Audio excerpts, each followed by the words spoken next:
Ya está, perfecto.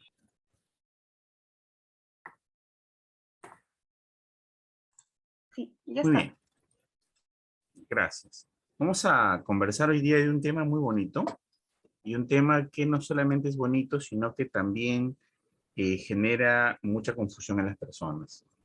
Y hay mucha confusión y es por eso que en varios mensajes que yo mando trato de aclarar un poco acerca del tema.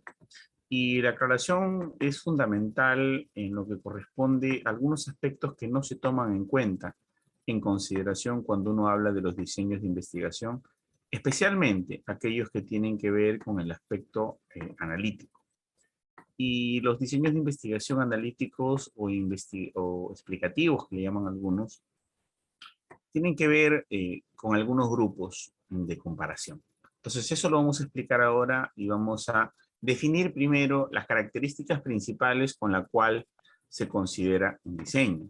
Para saber armar un diseño, lo que tenemos que hablar es de las 6 tipologías de Dawson y Trapp. Cuando las combinamos, las 6 tipologías de Dawson y Trapp, recién tenemos un diseño. No podemos tener un diseño simplemente porque queremos llamarlo de una manera o en el camino de irlo cambiando. Es que tenemos que conocer la definición teórica y al conocer la definición teórica, pues agrupar dichas consideraciones para poder definir. Dawson y Trapp refieren 6 componentes que vamos a ver uno a uno, los cuales vamos a tener que clasificar con mucha precisión a cada uno de los tipos de investigación que pretendemos hacer para luego de ello decidir un diseño. Y esa es una manera muy interesante de poder conjugarla.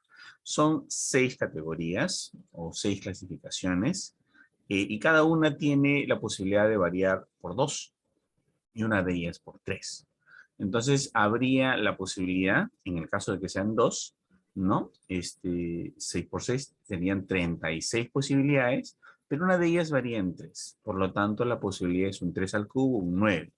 Entonces, realmente habrían 5 posibilidades al cuadrado, 25, más 9, serían 34 diseños de investigación que se pueden hacer combinando las posibilidades de alternar la tipología de Dawson y Trapp, ¿no?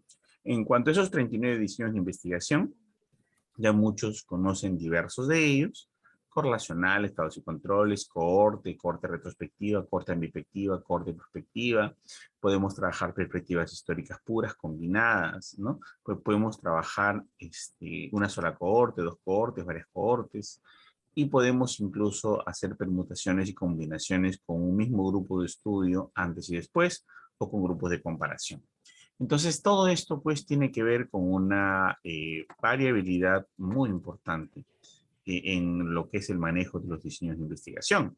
Entonces, pero si no conocemos la tipología de Dawson y Trapp, eh, no podemos siquiera sugerir un diseño de investigación, porque no tenemos las bases. Es como querer construir una casa solo con cemento, fierro y sin ladrillos, ¿no? Entonces, los ladrillos o los cimientos de todo diseño de investigación se conforman acerca de esas 6 clasificaciones. Y vamos a hablar un poco de ellos. Bueno, siempre cuando tienen las diapositivas le dan clic, entran a mis redes, ya saben eso. Pero vamos a hablar de la primera tipología que se refiere a la orientación. Cuando hablamos de la tipología de orientación, sabemos que la investigación puede ser básica o aplicada. Si hablamos de una investigación básica, es un nuevo descubrimiento, un conocimiento por el conocimiento. Significa un hallazgo como tal que redefine la teoría. Por ejemplo, una nueva fórmula, un nuevo tratamiento, un nuevo medicamento nunca antes usado, una nueva fórmula química, que no tenga antecedentes o probatoria o previas investigaciones. Dice Dawson que después de la primera investigación, que es básica, la que le sigues ya serían aplicadas. La segunda investigación ya es aplicada, porque ya no es un conocimiento por el conocimiento mismo. A ver, por favor, el micrófono, si fueran tan amables. Manejen su... A ver, espérense, voy a buscar. Gladys, ya la muteé. Ok. Entonces, esta tipología de básica y aplicada es muy concreta. Si hay una investigación teórica por un descubrimiento nuevo, es básica. Si permite investigar para procurar soluciones prácticas a la realidad, ya sería una investigación aplicada. En ese sentido, 99.999% de las investigaciones de nuestro escenario son aplicadas. Yo en mi vida he visto solo 2 investigaciones básicas. He presenciado, he sido partícipe o he conocido en el argot de mi comunidad científica solo 2 investigaciones básicas en todo lo que llevo de vida relacionada a la investigación. No he visto más. Todas las demás han sido aplicadas porque procuran una solución a un problema práctico. Un medicamento nuevo para un problema de fiebre, pero que ya tiene antecedentes de uso y que se está probando en nuestra realidad, en otro contexto, es nuevo para nuestro espacio, pero conocido en otros. Una nueva técnica quirúrgica, una nueva estrategia de mercado, una nueva forma de abordar, nuevo porque en nuestra realidad no se aplicó, pero ya tiene investigaciones o antecedentes previos. Si ya tiene una investigación previa, como les decía, ya dejó de ser básica. Pero ahora sigue la segunda clasificación. La primera es de acuerdo a la orientación. La segunda clasificación es dependiendo de la técnica de contrastación. La investigación, dependiendo de la técnica de contrastación, puede ser descriptiva, explicativa o experimental. Y en esto quiero aclarar algo. Los libros de biología o los libros de física o química solo tienen 2 elementos que estudiar. Un elemento inanimado, un elemento vegetal, un elemento animal. Sobre esos elementos o unidades de muestreo, que pueden ser animales, vegetales o minerales, pueden hacer 2 cosas: describirlas o experimentar con ellas. No tienen la posibilidad de la explicación, no tienen la posibilidad de tratar de buscar causalidad. Y bajo ese contexto, no se puede hacer investigación explicativa o analítica en esos casos. Entonces, la investigación explicativa o analítica es exclusivamente humana, es exclusivamente de las ciencias humanas, por lo tanto de las ciencias sociales, de la medicina, de las ciencias de la salud en general y todas aquellas donde interviene una decisión humana. Por ejemplo, es explicativo que una persona decida fumar, fuma durante muchos años y le puede dar un cáncer.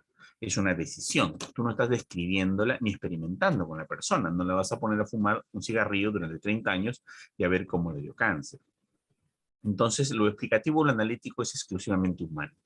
Y nace en una ciencia llamada epidemiología. Las demás carreras profesionales, las demás especialidades del mundo aprenden de la epidemiología, de las ciencias que determinan la causalidad, que es la epidemiología, y establecen parámetros muy similares a los que usan la epidemiología para ser aplicados en agricultura, para ser aplicados en ingenierías, para ser aplicados en otras áreas. Pero todo nace con la epidemiología. Es por eso que cito a Douws-Summitra. Entonces, en la explicativa, la forma más perfecta y pura de poder determinar la causalidad nace de las ciencias epidemiológicas. Eso que quede claro, es exclusivamente humana y nace exclusivamente en el área médica. Entonces, lo descriptivo es relacionar 2 variables. Y esas 2 variables, tienes una independiente y tienes una dependiente. No hay más discusión. Las variables son independientes y dependientes porque trabajan con cálculo. En el cálculo hay variable X y variable Y. Si no existieran las matemáticas, quizá existiera otra clasificación. Lamentablemente, las matemáticas existen y derivamos e integramos. Y tenemos cálculo 1, cálculo multivariado y estadística aplicada que viene del cálculo univariado y multivariado. Entonces, como es matemática y es funciones en base a X y es igual a un f de X que puede ser X cuadrado más 2X más 2, por ejemplo, una ecuación cuadrática, entonces lo explicativo o lo analítico tiene una función matemática y por lo tanto hay variable independiente y dependiente X y eso es indiscutible. Si fuera discutible, desaparecerían las matemáticas y no podríamos aplicar pruebas estadísticas. O sea, quitamos el cliché y la duda, ese rollo de variable 1, variable 2, variable A, variable B, no existen. Simplemente son variable independiente y variable dependiente. Algunos hablan de la variable interviniente, eso tampoco existe.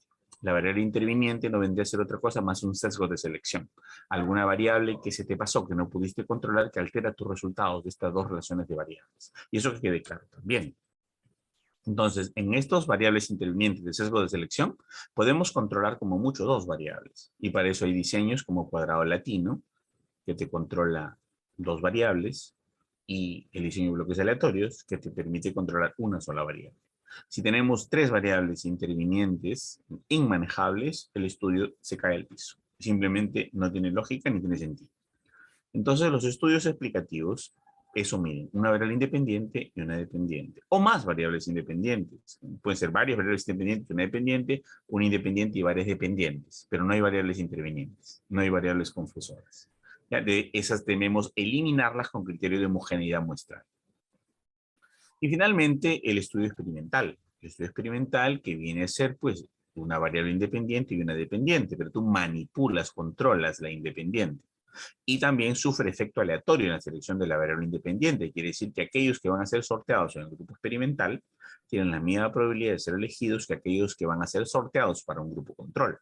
Y vas a medir tú un efecto, que es la variable dependiente, producto de ello. O sea, todo está en esos términos, por favor. El tercer grupo, o la tercera parte de la clasificación, se llama direccionalidad. Y este es el secreto de todo. Por eso que he hecho varios TikToks sobre direccionalidad, he grabado videos sobre direccionalidad, doy mis clases sobre direccionalidad, porque esta es la razón de ser de todo el secreto de cómo construir diseños. Y la direccionalidad es fundamental. Primero tenemos que apagar acá un chip. Tenemos que apagar el chip de la temporalidad. ¿Ya? Apagando el chip de la temporalidad, vamos a entender la direccionalidad. Cuando hablamos de la direccionalidad, hablamos en un diseño explicativo, porque estamos haciendo eso hoy día, ¿ok? Que si la causa aparece en el presente y el efecto está en el futuro, hablamos de un estudio prospectivo. Si el efecto está en el presente y buscamos la causa en el pasado, estamos en un estudio retrospectivo. Hay algunas personas que dicen es retrospectivo porque busco historias. Y es prospectivo porque aplico un instrumento. Eso no tiene nada que ver. Algunos dicen es prospectivo porque voy a hacer un seguimiento de 6 meses. Y es retrospectivo porque yo recogí la historia pasada. Tampoco tiene nada que ver. La temporalidad no tiene que ver con la direccionalidad. Debemos desaprender ese concepto para entender el concepto de la direccionalidad. Entonces, en ese sentido, tenemos la causa en el presente y el efecto en el futuro, y es prospectivo. Efecto en el presente a la causa en el pasado, y se llama retrospectivo. Pero para que eso sea explicativo o analítico, tenemos que tener un grupo control. Siempre un grupo control. Y ese grupo control va a ser el decisorio que lo va a convertir en un trabajo de tipo analítico o en un trabajo de tipo explicativo. Si hablamos de un trabajo descriptivo, de una sola variable, cambia la cosa. Pero estamos hablando exclusivamente de lo explicativo, que es lo que nos compete a esta conferencia. El cuarto tipo se llama la fuente de recolección de datos, que es justo lo que la gente confunde con temporalidad. No es temporalidad, señores, es el tipo de recolección de datos. Por ejemplo, Feinstein dice que si nosotros recogemos información que ya recogió otros, se llama retrolectivo. Por ejemplo, yo voy a revisar historias clínicas, es retrolectivo porque la historia clínica la llenó un médico, la llenaron enfermeras, obstetrices, personal involucrado en el llenado de la historia. Como lo recogió otro, es un trabajo retrolectivo. Yo no voy a recoger información nueva, yo no voy a entrevistar a un paciente, no voy a examinar. Voy a simplemente recoger información de naturaleza transcrita o escrita, recogida por otra persona. Pero puedo también ir a la ENDES, al INEI, Instituto Nacional de Estadística e Informática, y puedo yo recoger información del INEI. Y puedo recoger información valiosa.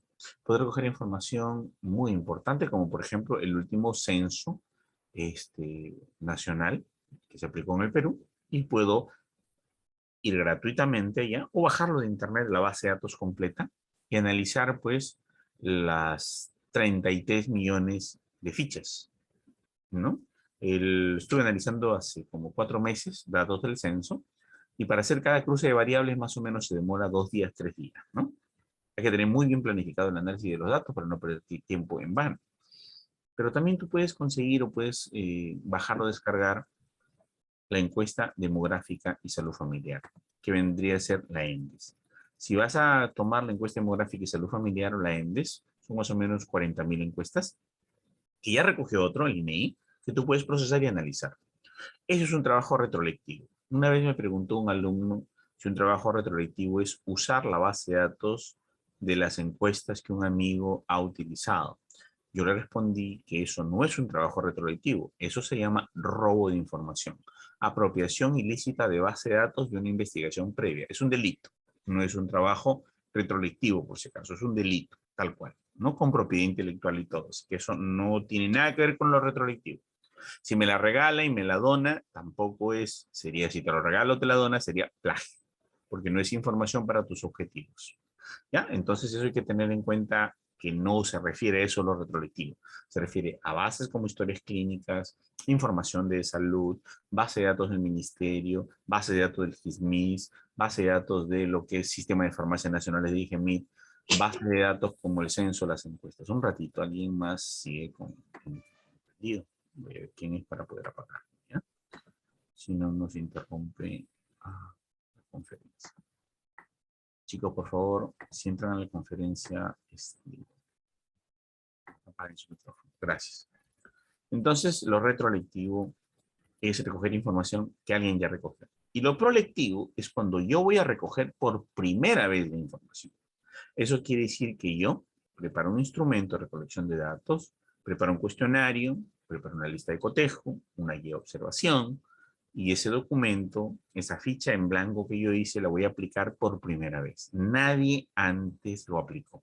O voy a sacar muestras de sangre, o voy a sacar análisis de parásitos, o voy a hacer muestras de orina. Yo voy a levantar información nueva con criterios de calidad y tengo que hacerlo yo porque no estoy seguro que en otro que lo recogió tenga la misma calibración del recojo de información, ni tenga la misma precisión para recolectar la información y evitar el sesgo de sujeto, el sesgo de observador y el sesgo del respondiente o que diga del instrumento, sesgo de instrumento, sesgo de observador y sesgo del sujeto de estudio.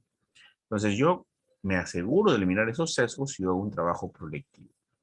Y yo recojo esa información o entreno a un grupo de recolectores de muestra, un grupo de personas que van a hacer la encuesta. Cuando yo digo la encuesta no me refiero a papelito con preguntas. Cuando yo me refiero a encuesta me refiero a muestreo, ¿no? Yo puedo recoger 50 o 200 muestras de sangre y estoy haciendo una encuesta, porque el acto de encuestar significa muestrear. El acto de censar significa recolectar información de la población. El acto de encuestar es recolectar información de una muestra. Otra palabrita mal utilizada. ¿Ya? Entonces yo puedo invitar a 220 personas a ser encuestadas recogiendo análisis de sangre para procesarlo y analizarlo. Eso sería prolectivo. Yo tengo que evitar sesgo de respondiente o de sujeto de estudio, sesgo de observador y sesgo de instrumento, porque a todos les voy a recoger la misma cantidad de diluyente, con la misma cantidad de sangre en el tubito, con el mismo nivel de precisión, con el mismo nivel de tiempo para recolectar, ¿no?, los datos. Y las personas tienen que ser homogéneas, porque de lo contrario habría sesgo de sujeto. Y sesgo de observador, por lo tanto, los microscopios deben estar calibrados, precisados, al unísono, con las mismas características de la porte y cubre objetos, y además con la misma, digamos, el mismo nivel de reactivo, con la misma cantidad de reactivo. Y si tenemos fotocolorímetros, si tenemos, digamos, centrífuga, que no sea de los años 40, que sea moderna, que tenga un nivel de suavizamiento calibrado indicado y que todo pase por un estándar ISO 14000-2000 o sistemas de calibración del Ministerio de Salud para poder aprobar y estandarizar el laboratorio. Tiene que ser eso. Por eso hago yo un trabajo prolectivo, porque yo puedo hacer un trabajo retrolectivo, pero el nivel de sesgos, el nivel de errores son muy altos. Y el quinto punto vendría a ser de acuerdo a la evolución del fenómeno estudiado. Quiere decir que si el fenómeno estudiado evoluciona, el fenómeno evoluciona, no que el tiempo pase, por favor, el fenómeno evoluciona, sería un trabajo longitudinal o transversal. Y algunos dicen, es transversal porque yo apliqué una sola encuesta. Es longitudinal porque yo apliqué 4 encuestas. No tiene nada que ver con eso. Absolutamente nada que ver. Es longitudinal porque hay una evolución del fenómeno estudiado. Quiere decir que puede ser pasado, presente, presente, futuro. Si yo, por ejemplo, tengo un paciente o tengo un sujeto de estudio que tiene, por ejemplo, depresión severa e intento suicida, y yo quiero asociarlo, digamos, al maltrato infantil, yo le aplico un cuestionario. Ese trabajo no es transversal, porque ya le apliqué un cuestionario una sola vez. Yo estoy explorando con una anamnesis, con un instrumento de recolección de datos, con un instrumento que explora su pasado. Y le pregunto en su niñez si lo golpeaban, o le pregunto si en adolescentes sufría violencia, si había sufrido bullying. Estoy explorando su pasado, viajando en el tiempo con la persona. haciéndole una anamnesis. Por lo tanto, yo voy, ¿ok?, a levantar información del transcurso del tiempo que han ocurrido los fenómenos.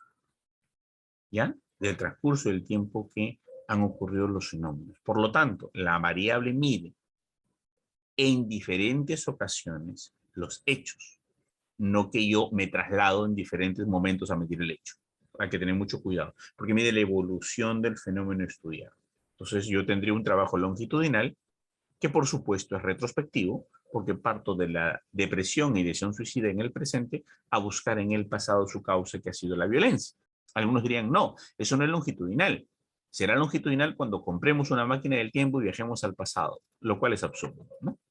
Entonces solo dirían que los longitudinales son los prospectivos y eso no tiene sentido. No es cierto. El estudio, por lo tanto, longitudinal son tanto estudios retrospectivos como estudios prospectivos o retrospectivos.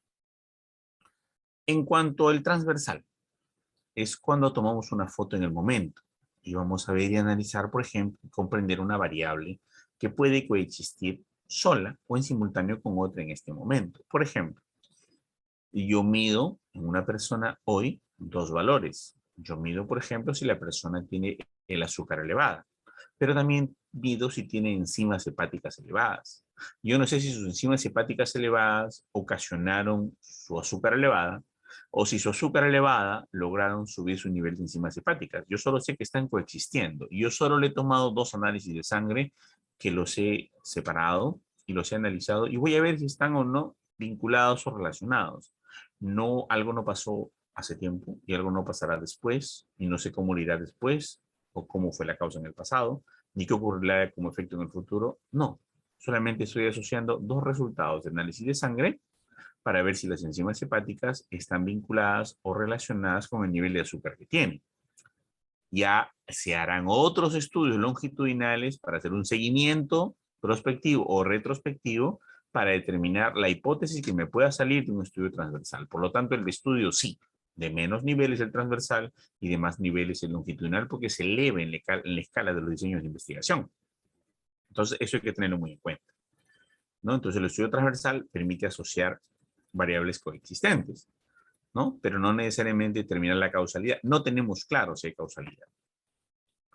Y finalmente, el sexto punto se debe a la comparación de las poblaciones. Quiere decir que podemos hacer una investigación en la cual analicemos una sola población, nada más, o podemos estudiar a varias poblaciones. Si tenemos una sola población, podemos medir una variable o varias variables. El problema va a ser el punto de comparabilidad. Por ejemplo, una persona quiere medir la violencia y la depresión. Entonces, si queremos medir la violencia relacionada con la depresión, podemos tener una muestra de 300 personas en la cual haya una sola violentada y 299 sin violencia. Y yo lo relaciono con la depresión. ¿Cómo comparo 299 contra 1? Es complicado porque yo no jugué bien mis cartas y yo utilicé una sola población. Pero si tengo una cosa mayor concebida, yo digo, a ver, me voy a la de Muna, consigo 110 personas que han sido violentadas, que me salió mi muestra.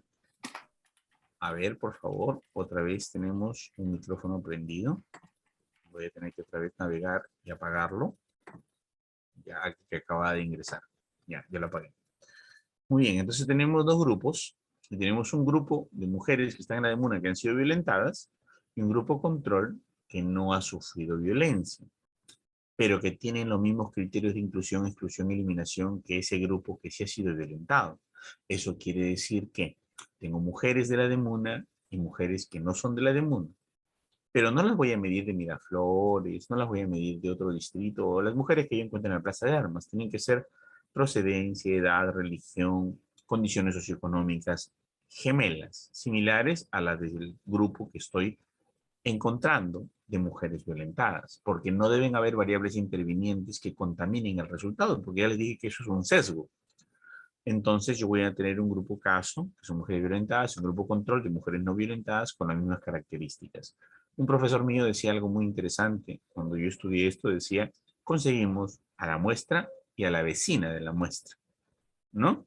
que tenga incluso la misma condición en caso de hacer un asentamiento humano de las paredes con cartón y del techo con esteras. Y que también sea madre soltera y que también tenga promedios de 3 hijos y que tengan las mismas edades en promedio. Un poco parafraseando a mi maestro, lo que habla del grupo control, ¿no?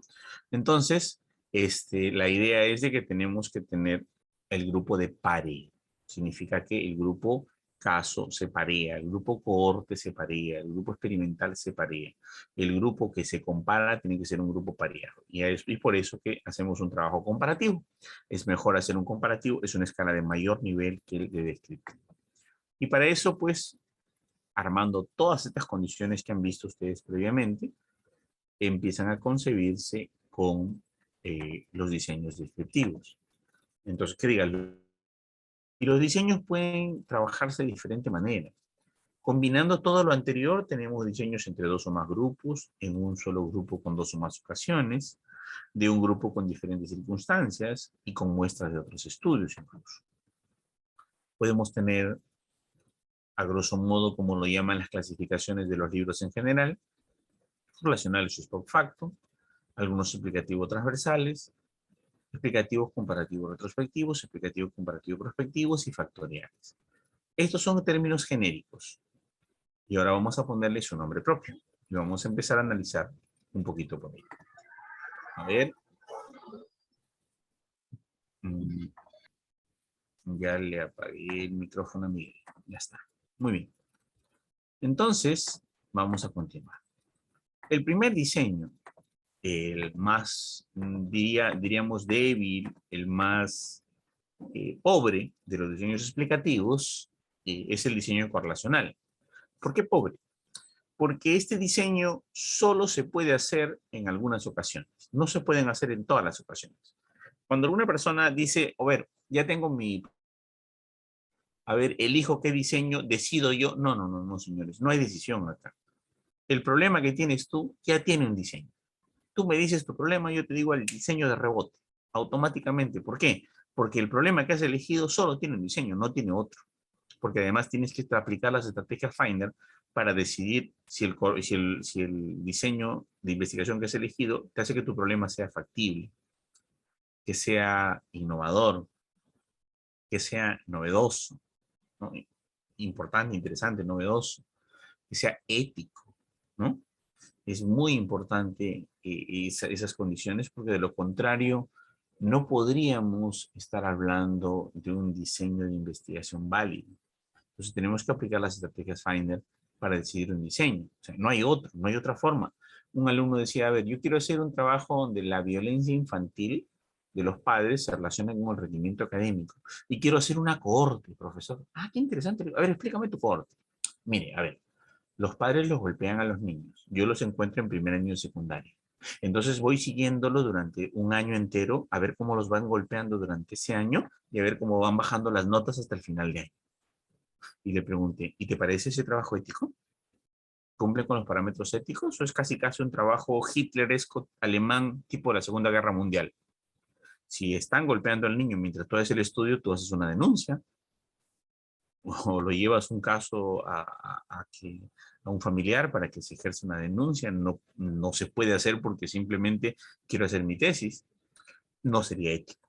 Lo ético sería de repente hacer un trabajo al revés, donde tienes alumnos que han desertado del colegio, alumnos que no han desertado y vas a buscar la causa en el pasado, que es la violencia, cuál es su prevalencia de violencia de cada uno para hacer un trabajo longitudinal retrospectivo. Ahí sí tendría lógica. Entonces, no es que yo elijo el diseño. Tu problema, tal cual está planteado, tiene un solo diseño, no hay más, ¿no? Y está clarísimo cuando planteas bien el problema. Por eso que tienes que plantear el problema con las estrategias de los ámbitos, combinarlo con las estrategias pico-peco, luego darle forma y viabilidad con las estrategias Finder, y luego determinar con eso, puntualizas bien y cierras todo con el marco RAP, y recién tienes tu problema bien planteado y automáticamente el diseño tiene que estar concebido. Algunos dicen hacer un problema es fácil, sí, pero ¿qué problema? ¿No? Sin metodología adecuada, un problema tiene que tener la variable independiente, la variable dependiente, según Carlin, y dos variables como mínimo, tiene que tener además estar en forma de pregunta, tiene que tener además un sujeto u objeto de estudio, y tiene que además estar expresado en lugar y en tiempo. Si estas características no están contempladas, obviamente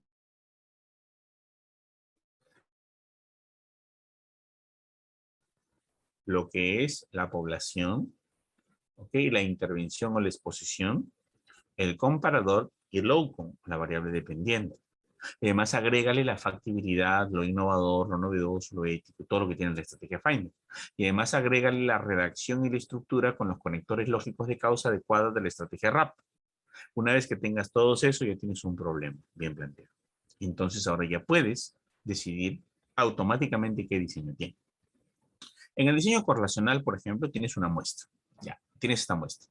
Y esa muestra, tú le quieres hacer un estudio, porque esa muestra presentó un problema. Pero el correlacional va un poquito antes. O sea, el correlacional es para probar cosas que lo tienen todas las personas. Porque si miran ustedes el gráfico, M es la muestra y vas a observar una variable independiente y una variable dependiente, X y Y. Sí, señores, X y Y, variable independiente y variable dependiente, dentro de la cual vas a observar la causa y el efecto. ¿Sí? La causa y el efecto. ¿En qué sentido? Vas a tener la causa X y el efecto Y.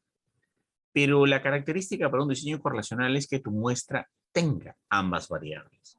Si todas las unidades de la muestra no tienen, señores, ambas variables, entonces definitivamente no vas a tener la posibilidad de poder hacer un estudio de naturaleza correlacional, porque tienes que tener ambas variables. Por ejemplo, los únicos estudios donde son posibles hacer un diseño correlacional son más o menos en esto. A ver, ¿todos ustedes tienen un hábito de estudio?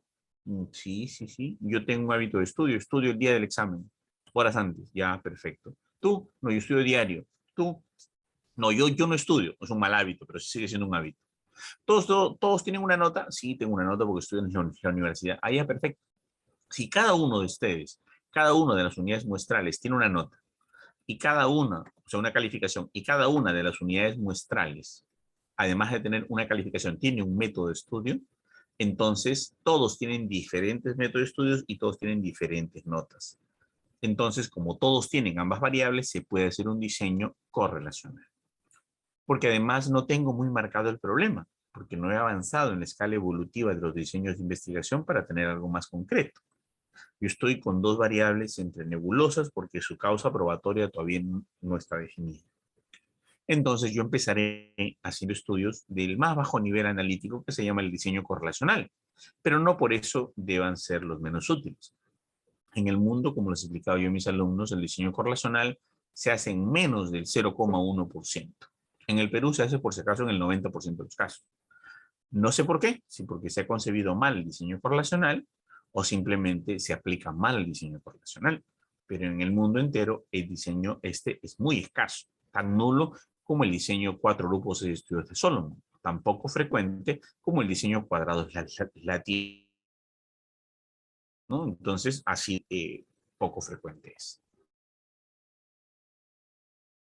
Todos ustedes tienen una temperatura corporal y todos ustedes también tienen una frecuencia respiratoria. Yo puedo analizar su frecuencia respiratoria, a menos que estén muertos, no, todos están vivos, relacionarla con la temperatura. O puedo relacionar, por ejemplo, su temperatura con su pulso. Entonces, ahí puedo hacer un diseño correlacional porque cada uno de ustedes tiene temperatura y todos y cada uno tiene pulso. Por eso que yo cojo una muestra y tengo en esa muestra ambas variables y yo veo el nivel de correlación entre ambas variables. Sin embargo, si yo quiero ver causalidad, la causalidad se enmarca dentro del concepto comparación. Si yo no tengo el concepto de comparación, yo no puedo establecer causalidad. ¿Por qué? Porque, a ver, imagínense ustedes que un grupo de personas haya vivido una pandemia, que es una cosa rara, ¿no? Que haya vivido una pandemia. Y por lo tanto tienen más alta prevalencia de asma. Y yo digo que la más alta prevalencia de asma de estos tiempos se debe a la pandemia. Y me van a decir, sí, porque miren, la prevalencia del asma está por encima del 35%. Y por lo tanto la pandemia ha causado un incremento de una epidemia de asma, de una enfermedad crónica como el asma. Yo les digo, están equivocados. Totalmente equivocados, porque están midiendo la prevalencia de una enfermedad en un grupo que no tiene grupo control. Salvo que encuentren un país donde no haya habido pandemia, o una ciudad del Perú donde no haya habido pandemia, entonces puede variar la variable pandemia. Mientras no varíe la variable pandemia, no es variable. Es una constante para todos.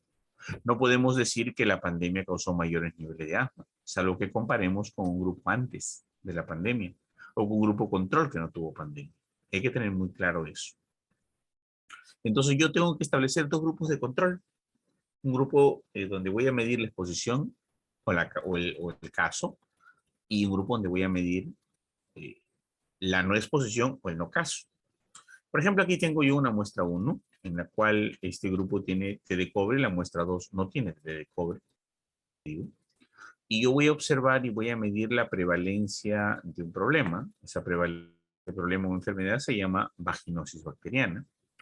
La vaginosis bacteriana, voy a contar las mujeres con esta T de cobre tienen vaginosis.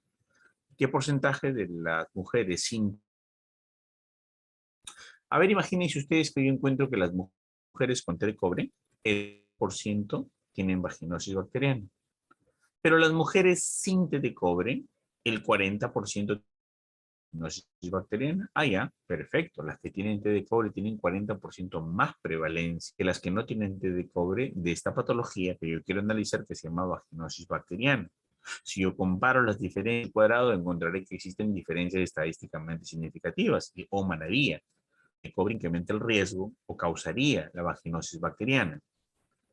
Pero ¿qué pasa si yo tengo en este grupo donde yo voy a analizar de las que tienen T de cobre, encuentro que las que usan T de cobre solo 50 tienen vaginosis bacteriana, mientras que las que no usan T de cobre, teniendo los mismos criterios de inclusión, exclusión y eliminación, las que no usan T de cobre, 30% vaginosis bacteriana. Oh, interesante. Las que tienen T de cobre tienen 50% de vaginosis y las que no tienen T de cobre tienen 70% de vaginosis. Algunos me dirían, bueno, que la T de cobre no produce vaginosis. No, no, no, no, para nada. Yo diría que al contrario, la T de cobre protege a las mujeres de la vaginosis. Debería ser el resultado, sería un factor protector. Entonces, fíjense que lo que importante que es tener un grupo de control. A ver, veamos en un caso del cáncer. De todos los pacientes que tienen cáncer, digamos que 80% cáncer, 80% fumaron. Y digamos de todos los pacientes que no tienen cáncer, digamos que 60% fumaron. Acuérdense que fumar, según la de la Sociedad Mundial del Cáncer, ¿no? De pulmón, el fumador es aquel que fuma promedio una cajetilla de cigarrillos promedio al día durante a la semana durante por lo menos 10 años. Eso es un fumador. Entonces, de acuerdo a esa característica, digamos que los pacientes que tienen cáncer, el 80% fumaron. Mientras que del total que de los pacientes que no tienen cáncer, 50% fumaron. Hay diferencia de 30% y podría asociar que el fumar causa cáncer. Muy bien.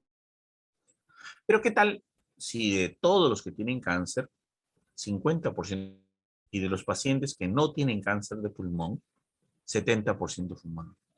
Ahí sí sería absurdo, ¿no? Previene del cáncer de pulmón. Y creo que se entiende mejor el concepto.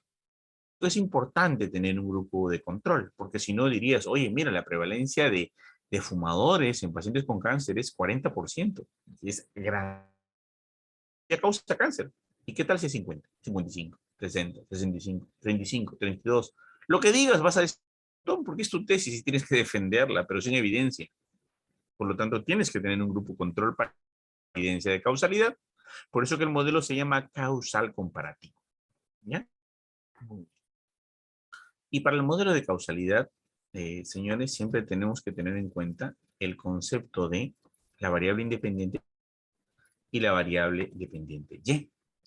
Cuando hablamos, y eso por eso lo aclaramos, no hay variable 1, variable 2, no hay variable A, variable B, eso no existe. Las variables matemáticas son X y Y.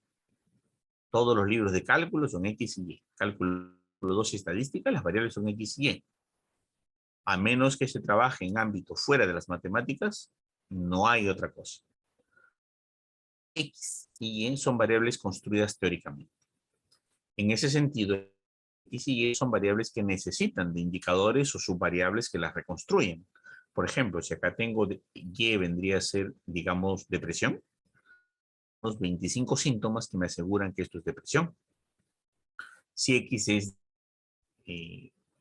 por decir, apendicitis aguda, tendría que tener unos 8 elementos que me determine que esto es apendicitis aguda, desde leucocitosis de división izquierda por encima de 16.000, tendría que tener yo rubor, dolor y signo de rebote, irritabilidad a nivel abdominal derecho, era toda una serie de características que me va a decir que es una apendicitis. Yo no puedo decir, oye, es apendicitis porque le veo los ojos rojos. Eso sería absurdo. Sería una de las cosas por acá, de repente un X sub 19. El constructo teórico es sumando todos los indicadores y dimensiones, tanto de la variable dependiente. A esto le llamamos hipótesis empírica. La hipótesis teórica es X y Y de los conceptos y los constructos, mientras que las hipótesis empíricas a los indicadores de los conceptos. Quiere decir que hemos descompuesto la variable, subvariable de primer orden, subvariable de segundo orden, subvariable de tercer orden, orden o indicadores. O podemos tener la variable a subvariable e indicadores. Podemos tener variable a indicadores. O ni siquiera eso. Variable, como por ejemplo, a ver, edad, 48 años. Estado civil, soltero, casado y divorciado, de frente, indicador. Y así hay variables que pueden descomponerse en varios niveles. O sea, las variables, las hipótesis teóricas de las variables empíricas de acuerdo al nivel de descomposición de cada variable encontrada. Y para eso armo yo los conceptos de la causalidad en TRAP. Y dice que existen 3 tipos de causalidades muy bien marcadas. La causalidad determinística, donde por ejemplo X causa Y, y notable. Por ejemplo, un niño con trisomía 21 tiene síndrome Down. No, profesor, yo conozco 4 casos de síndrome Down que no tienen trisomía 21. Bueno, estás equivocado, porque esos casos no son Down. Deben ser otra condición. Es que lo que pasa es que son Down heterocigoto recesivo con mosaicismo. Igual, equivocado, porque sigue siendo trisomía 21 y sigue siendo Down. Por más que sea un Down con mosaicismo leve, lo siendo Down. O sea, no hay otra opción.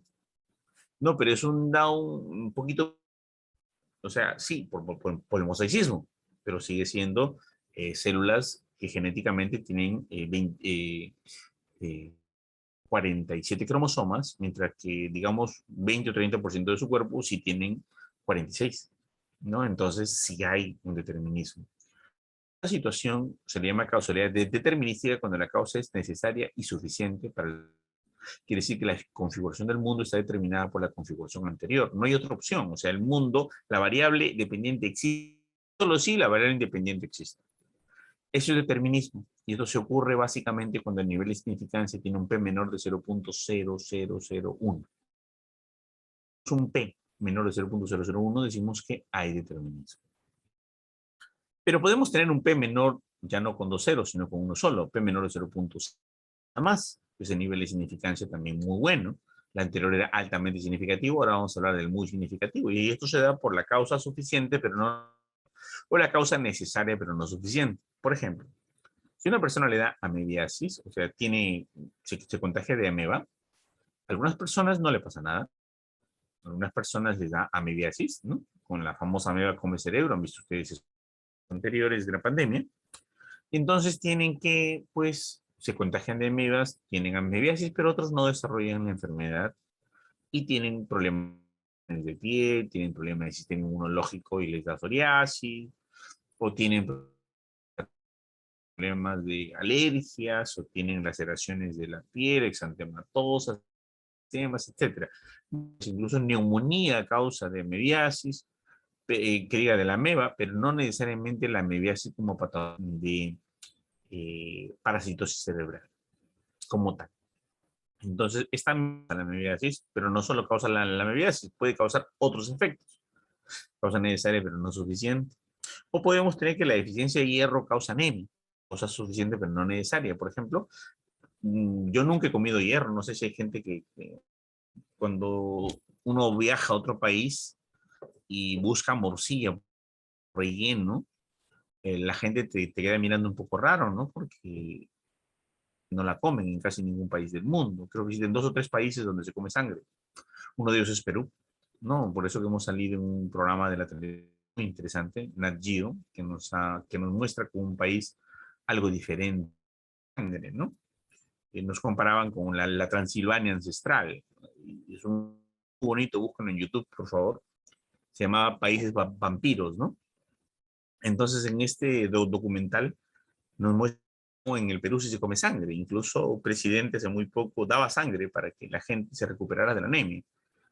Pero en más de 200 países que no comen sangre, no hay anemia. Como en nuestro país la solución para la anemia va a ser dar sangre, donde no hay anemia, la gente no come sangre. Entonces, la deficiencia de hierro puede ser causante de la anemia. Y, efectivamente, yo le puedo dar sangre o hierro a la persona y podemos recuperarla, pero la gran parte de los casos de anemia no se deben solo a se deben a un gen, se debe a un tipo de hemoglobina muy especial, se debe a, por ejemplo, de las mujeres, un régimen catamenial un poco alterado, de irregularidad menstrual, 6 días de regla, menstruación, abundante sangrado, y cada fin de mes, cada fin de menstruación, anemia, se van recuperando y el siguiente mes otra vez entra anemia por una menstruación abundante, por problemas por problemas genéticos mismos, con herencia, o por problemas de adherencias a nivel endometrio, o por una, digamos, desequilibrio hormonal, por cualquiera que fuera las causas. Y las mujeres entran anemia y se recuperan, entran anemia y se recuperan, y no necesariamente por también por parasitosis, giardia lamblia, diferentes parásitos que producen anemia, Taenia solium, falciparum, diferentes tipos de causas de anemia, pero entonces la deficiencia de hierro causa anemia, pero no solo es la única causa, causas, y es otro nivel de causalidad, ¿no? Ah, el cuarto nivel de causalidad ya, ¿no? Es el probabilístico, ¿no? Por ejemplo, en el caso del tabaquismo y el fumar. El tabaquismo y el tener cáncer. Sabe que la persona que consume tabaco tiene un riesgo de tener cáncer. Y acá tenemos los que fuman, van a tener cáncer de pulmón, pero todos los cánceres de pulmón no solo son por el tabaco. Ahora van a encontrar mucha gente que está con cáncer de pulmón que han trabajado muchos años en anticucherías, en de hornos de pollo a la brasa, como chefs de restaurantes, muchos motociclistas, policías de tránsito, son los casos de cáncer de pulmón. Entonces el tabaquismo sí causa cáncer de pulmón, también el cáncer de pulmón se puede deber a otras diversas causas, como la exposición del smog de los carros, de benzopireno y el a través. A ver, un ratito, por favor. Apaguen su micrófono. Gracias. Se puede ver a diferentes, ¿no? Pero el tabaquismo también puede producir cáncer, pero no solo cáncer, puede producir asma, atelectasia, enfisema, EPOC, arteriosclerosis, diferentes otras patologías que puede tener, ¿no? El tabaquismo puede producir cáncer de pulmón, pero puede tener otros efectos, y el cáncer puede deber al tabaquismo, pero también se debe a otras causas. Este es el escenario más frecuente. Este es donde nosotros vamos a analizar. Y la causalidad probabilística se determina porque el nivel de significancia es de 0.05. ¿No? Entonces aquí hablamos de una causalidad no necesaria ni suficiente. Hay una asociación estadística. X de Y cambia cuando cambia X. Las probabilidades. Entonces, en resumen, vamos a ver el cuadro. Es un libro muy interesante que todos debieran tenerlo como libro de cabecera, sin excepción. Tenemos que X causa Y, ¿no? Esto hablamos de causalidad determinística, pero de investigación científica para médicos, para personal especializado del área de la salud y para todo aquello profesional que quiere aprender información de verdad.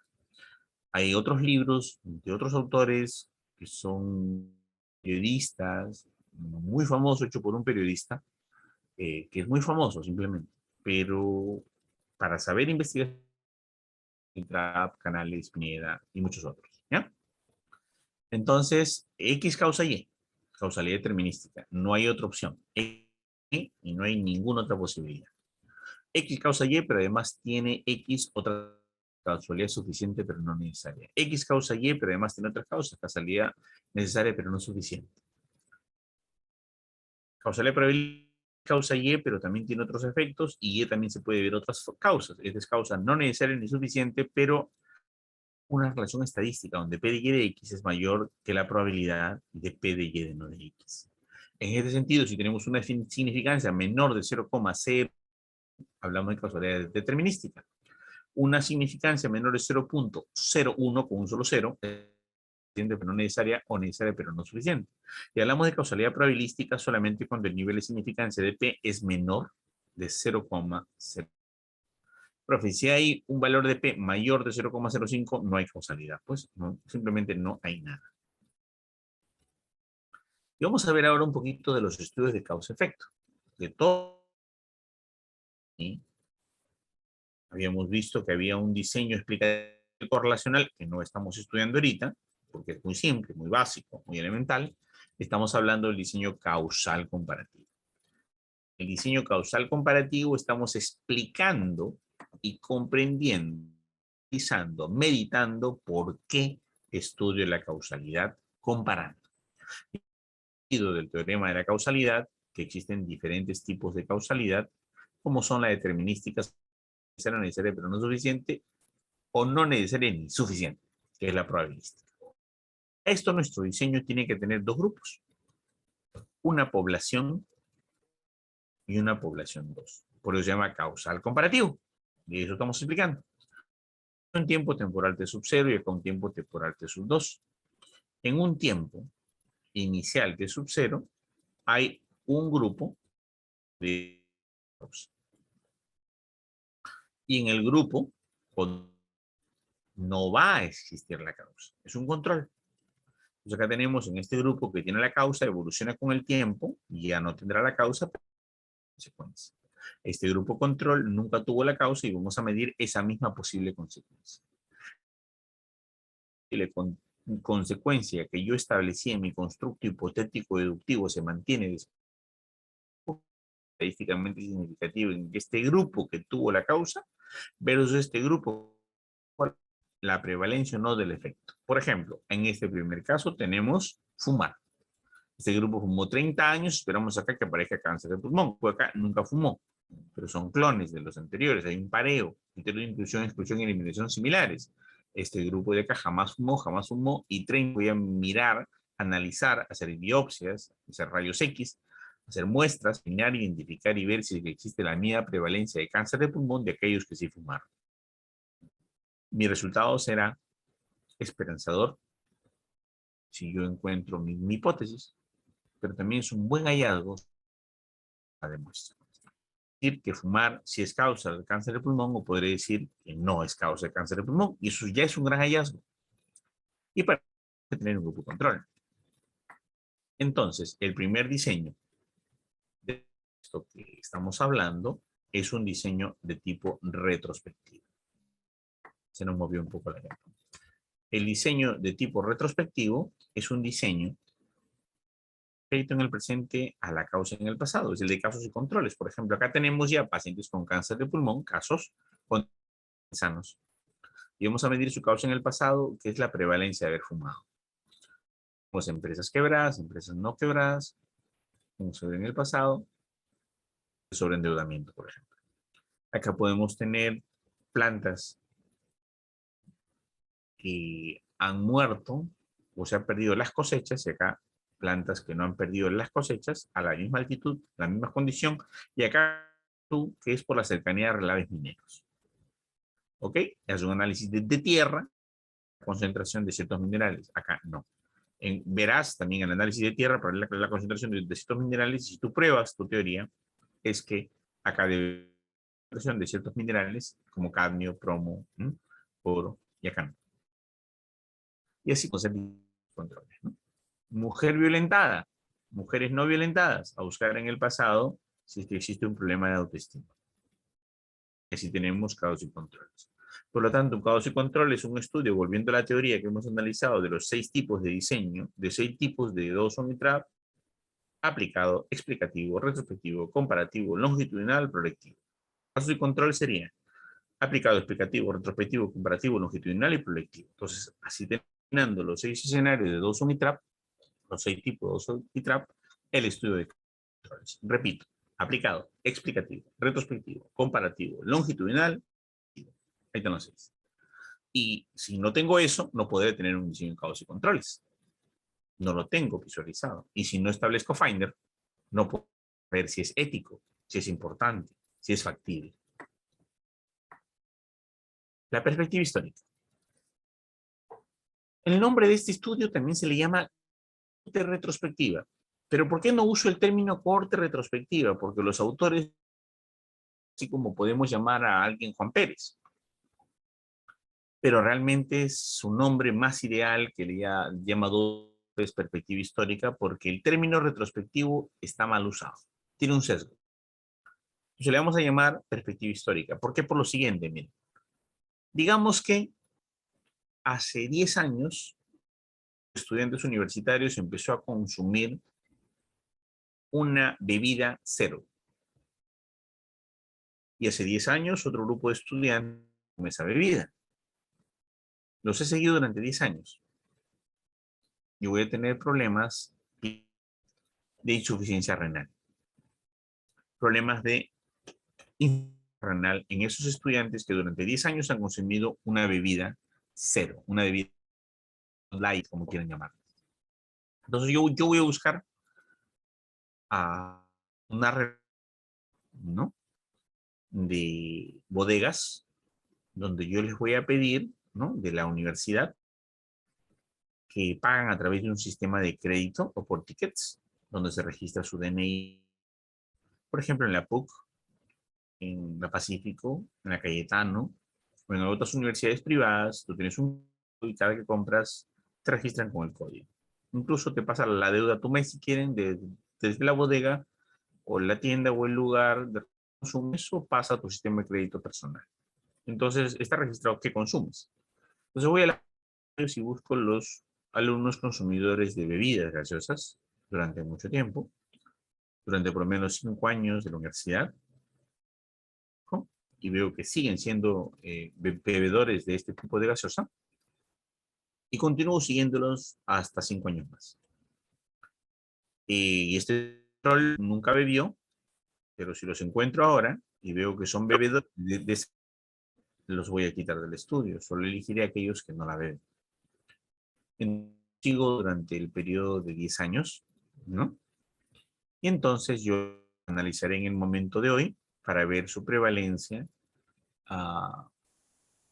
No, prevalencia porque ya está acumulado, de defectos o problemas renales que le una insuficiencia. Muy bien, y entonces tengo acá los que consumieron Inca-Cola cero, Coca-Cola cero, Fanta cero, Pepsi cero. Tengo el grupo que solo consumió bebidas gaseosas normales, no cero.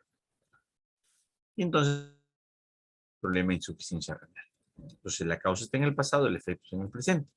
Será un aplicado, explicativo, prospectivo, comparativo, proyectivo, longitudinal, pero cuya causa está en el pasado y el efecto está en el presente. Se parece mucho a una cohorte. Por eso que algunos autores le llamaron cohorte retrospectiva, pero el término retrospectivo implicaría ir al revés del efecto a la causa. Así que no le vamos a poner ese nombre. Le vamos a poner el nombre que Sapienti, Unitrap y Sabatini y otros le han puesto, que es perspectiva histórica, que es un trabajo cuya causa y el efecto está en el presente. Es aplicado, explicativo, prospectivo, comparativo, longitudinal, pero de la causa en el pasado, efecto en el presente. A eso le llamamos una perspectiva histórica, y si quieren, de repente lo encuentran en algunos libros corte retrospectivo. Ok. Ahora vamos a medir o hablar rápidamente de otro concepto. Si hemos hablado hace rato de una posible retrospectiva, ahora vamos a hablar de un estudio de cohortes, propiamente dicho. Lo mismo que el anterior, pero la causa está en el presente y el efecto está en el futuro. Quiere decir que una población en el presente se va a exponer a algo y va a seguirse hasta el futuro. Por ejemplo, los jóvenes de la universidad hoy en el café, cafeína. Para los estudios, no cafeína en cápsulas o tabletas que muchos usan, ¿no? Sino me refiero a tazas, sendas, tazas de café. Entonces, para buenas amanecidas, estudiando y rendiendo examen. Estos jóvenes consumen tazas de café, más o menos consumen 3 a 4 tazas de café por día. Y este grupo control no le gusta el café.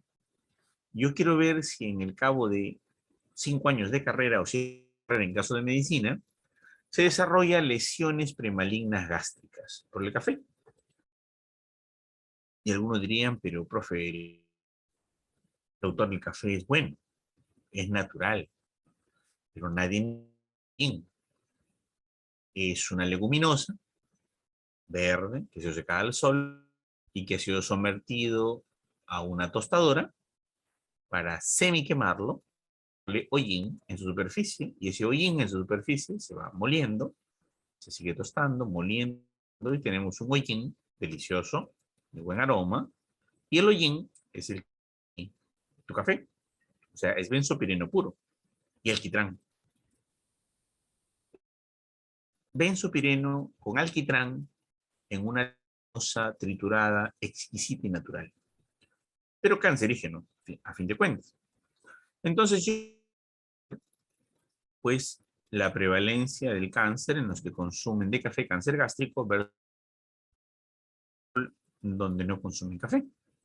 Entonces, como son jóvenes y voy a seguirlo durante 7 años nada más que estudian medicina, no voy a poder encontrar cáncer instalado, pero sí les.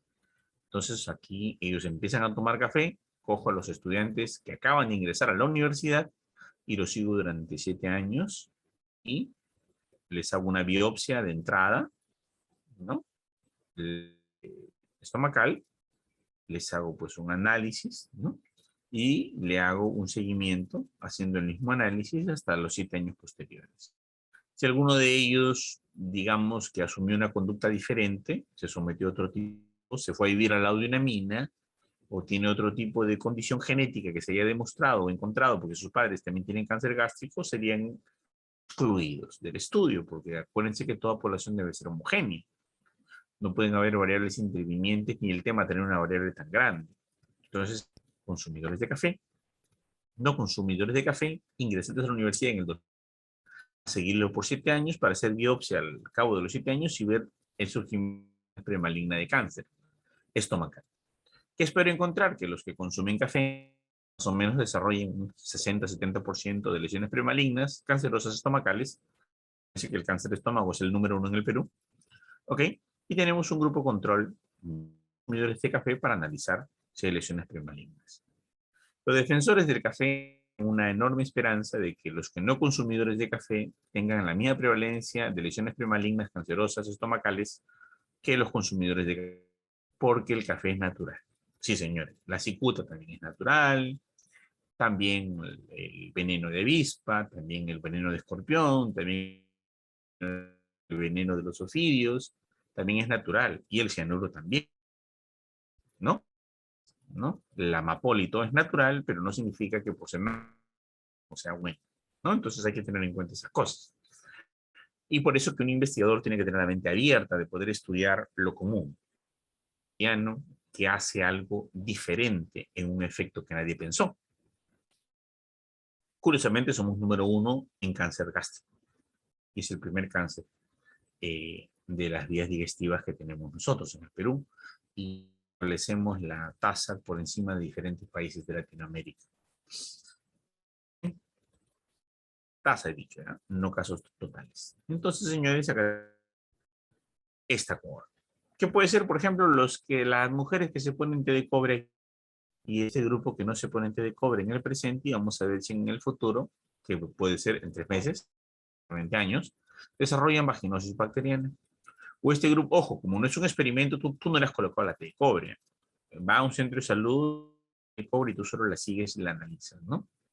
Por ejemplo, acá este grupo de personas empieza a comer eh, mal por la pandemia y no se ejercita. y esta gente empieza a buscar hidratos, ¿no? Más o menos en una proporción 80-20. Mientras que esta población consume carbohidratos en proporción de 40-60, ¿ok? Y vas a seguirlo durante el tiempo de la pandemia y vas a ver si es que hay síndrome metabólico. Entonces, válido para hacer un estudio. Si es que a alguien se le hubiera ocurrido eso hacerlo en el inicio, ¿no? Pero como eso no ha ocurrido, es probable que se les hable y solo nos quedaría hacer una perspectiva histórica. Válido también. Entonces vayan pensando en diferentes temas sumamente valiosos, ¿no? Finalmente, bueno, el tema experimental, que no nos compete, pero solo rápidamente, es aquel exactamente igual que la cohorte, idéntico, idéntico. El experimento es una cohorte, pero es una cosa. O sea, la cohorte es aplicado, explicativo, prospectivo, proyectivo, comparativo, longitudinal. Los 6 parámetros de Dawes unitario. El experimento también es una cohorte, ¿no? Es aplicado, explicativo, prospectivo, proyectivo, comparativo, longitudinal. Idéntico. La única diferencia es que quien manipula es el tratamiento. Tú das el medicamento, tú das las sesiones de clase, las das en el tiempo adecuado, con las horas adecuadas, con los espacios adecuados, y si alguien no cumple con los parámetros, lo retiras de la muestra porque tienes el control. Haces la manipulación de la variable porque tú eres la que domina la variable independiente. Y el efecto es lo que tú esperas encontrar posteriormente. Damos un tratamiento, por ejemplo, Panadol para la fiebre en COVID versus Metamizol para la fiebre en COVID. Curiosamente, nadie esperaba que el Panadol respondiera más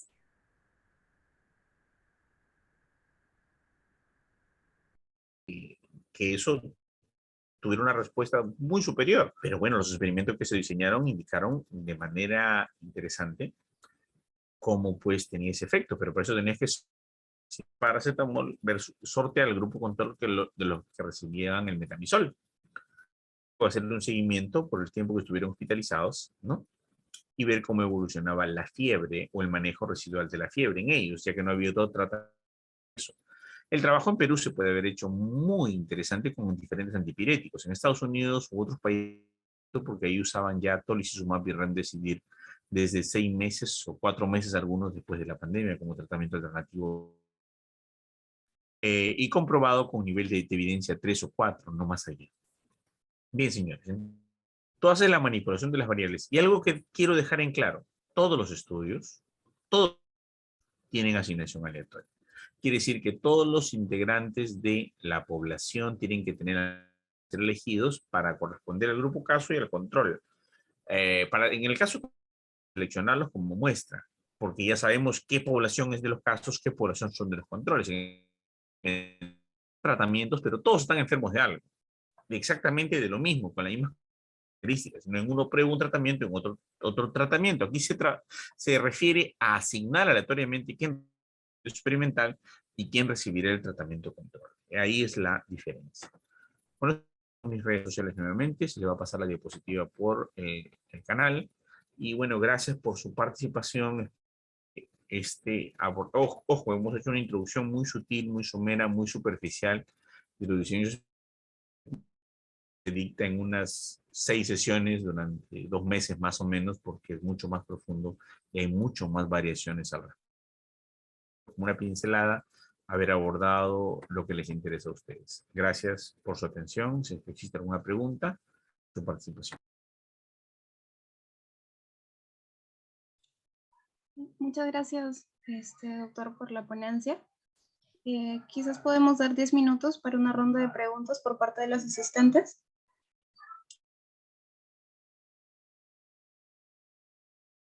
Bueno, yo creo que todo está claro, doctor. Muchas gracias.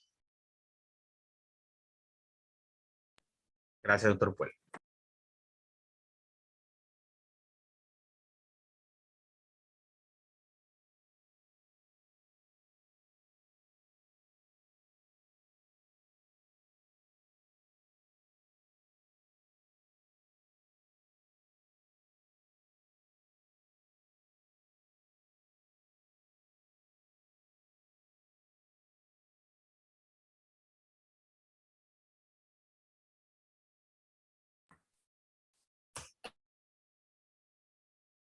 Muy bien, anímense. ¿Alguna pregunta por ahí? Un ejercicio práctico, un ejemplo.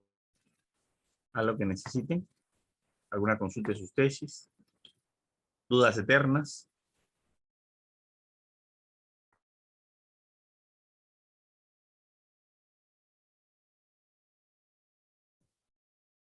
Muy bien, preguntas. Bueno, al parecer no hay preguntas. De todas maneras, muchas gracias, doctor, por su valioso tiempo y por la interesante ponencia que nos ha dado el día de hoy. Esperamos contar con usted para próximos proyectos. Gracias. Gracias a ustedes, ha sido un gusto. Hasta luego, gracias.